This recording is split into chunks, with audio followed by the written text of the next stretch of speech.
1.3 million आवेदकों ने round 2 पर जाने के लिए ए ग्रेड मूल्यांकन प्राप्त करने का प्रयास करने के लिए प्रशिक्षण गृह परीक्षणों की कोशिश की।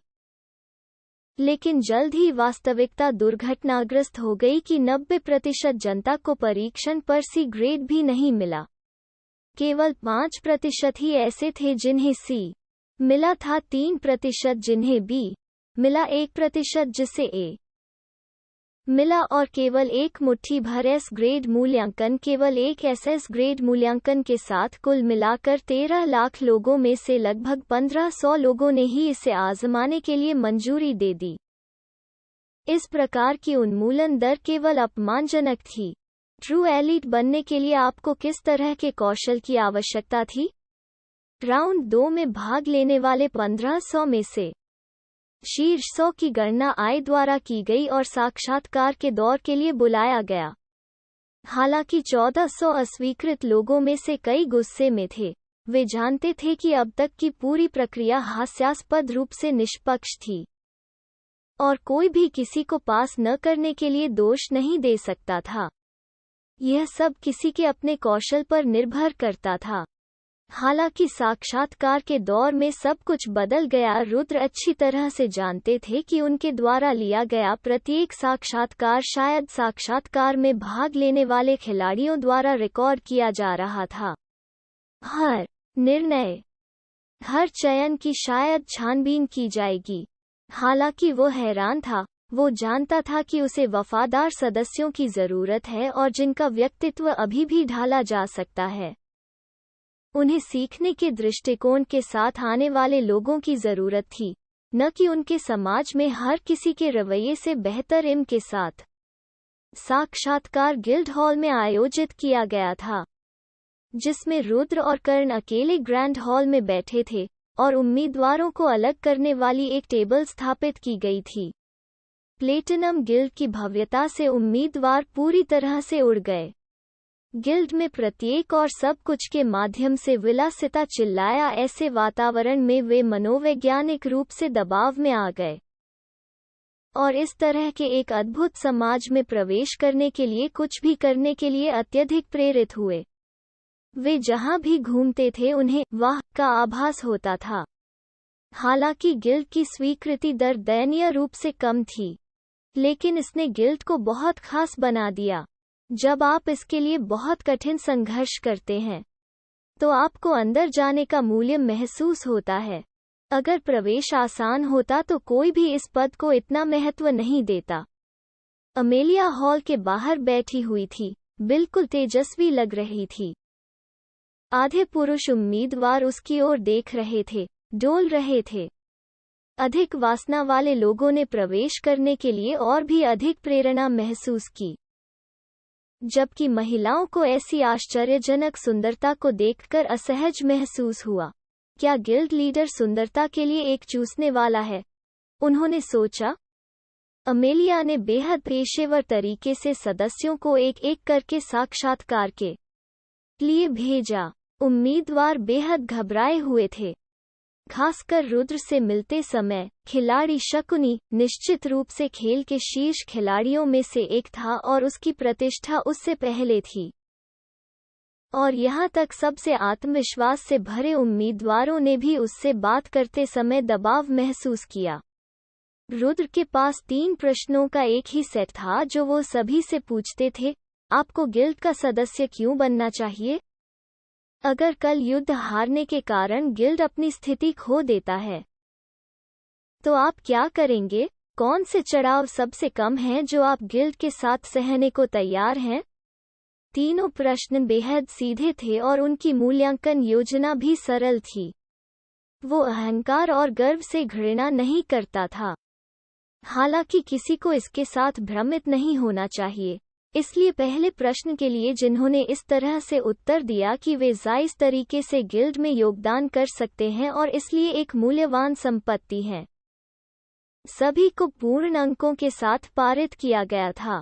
जहां उन लोगों के रूप में जिन्होंने कहा कि मैं ए ग्रेड के आकलन के साथ उत्तीर्ण हुआ हूं, मेरे कौशल शीर्ष पायदान पर हैं, मेरा शाही सड़क में ऐसा रिकॉर्ड है, मैं एक कुलीन हूं, ब्ला ब्ला अपने बारे में कोई भी बकवास एक बड़ा मोटा शून्य दिया गया था। यह एक गिल्ड में एक टीम के बारे में है, न कि एक व्यक्ति के बारे में। प्रश्न 2 का उत्तर सत्य था।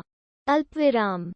अगर आपने कहा कि मैं वास्तव में नहीं जानता कि मैं क्या करूंगा, तो आपको पूरे अंक मिलेंगे। यदि आपने कहा कि बीमार शायद छोड़ दें, तो आपको पूरे अंक मिलेंगे। अगर आपने कहा कि कोई बात नहीं।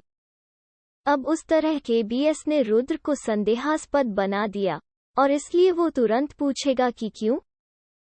यदि उत्तर रुद्र को संतुष्ट करता है तो वे पूर्ण अंक प्राप्त करते हैं। यदि वे सिर्फ कॉर्पोरेट झूठे हैं जो बॉस को खुश करने की कोशिश कर रहे हैं, एक बड़ा मोटा शून्य। अब तीसरा सवाल बहुत ही सब्जेक्टिव था और रुद्र ने इस सवाल से ही खिलाड़ियों के किरदारों का अंदाजा लगा लिया। उत्तर दिया गया था।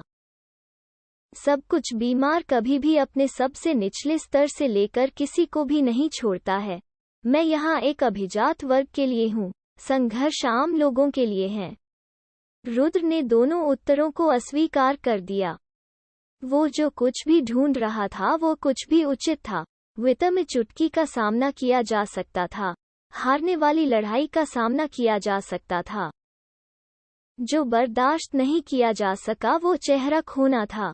जब सदस्यों ने अवांछित महसूस किया या जब गिल्ड अब उसके नाम का सुझाव नहीं दे रहा था, तो वो कुलीन वर्ग का एक समूह था जो नीचे की रेखा थी।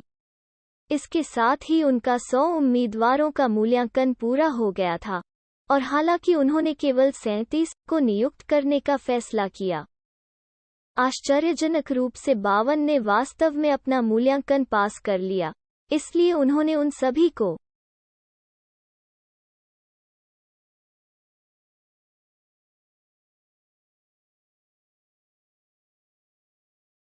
परिणामों के साथ और विज्ञापित की तुलना में स्वीकृति अधिक होने के कारण बहुत से लोग बहुत खुश थे। रुद्र इस बात से सबसे ज्यादा खुश थे कि उनकी टीम में आश्चर्यजनक रूप से प्रतिभाशाली रैंक भी शामिल थे। बंदर, राजा इम्मा, जहर, टोड, गम, कीची, टॉड, सेज, गम्बंता, धूर्त, सरपेंट, मेड्रिन, दुष्ट, फेनरा, धधकते, फीनिक्स, ये सभी अपने पिछले जीवन में उत्कृष्ट आक्रमण खिलाड़ी थे। योद्धा, तलवारबाज, युद्धक, जंगली वर्ग, वे अग्रिम पंक्ति में उत्कृष्ट डीपीएस प्रदान करते थे। गैंडा, टैंकर, टॉम, अचल, अमर 3 टैंकर थे जिन्हें उन्होंने अपने गिल्ड में चुना था। राइनो अपने पिछले जीवन में ऑरेंज रॉक गिल्ड का नंबर 1 टैंकर था, जो खेल में लगभग 2 वर्षों में एरेना रैंकिंग में शीर्ष 50 में से एक था। मिडवे, हाउंस, कोला, ये 3 दाना थे जिन्हें उन्होंने अपने समाज में चुना था। मेदिव के पास एक छिपी हुई कक्षा थी जो कि कट्टर थी। उसने रुद्र को इसका खुलासा नहीं किया था, हालांकि रुद्र जानता था। वो इन तीनों को अपने में पाकर बिल्कुल उत्साहित था। टीम विजर्ड्स के पास कम एचपी था, लेकिन विजर्ड से बेहतर एओई किसी के पास नहीं था और उसके पास फसल की क्रीम थी।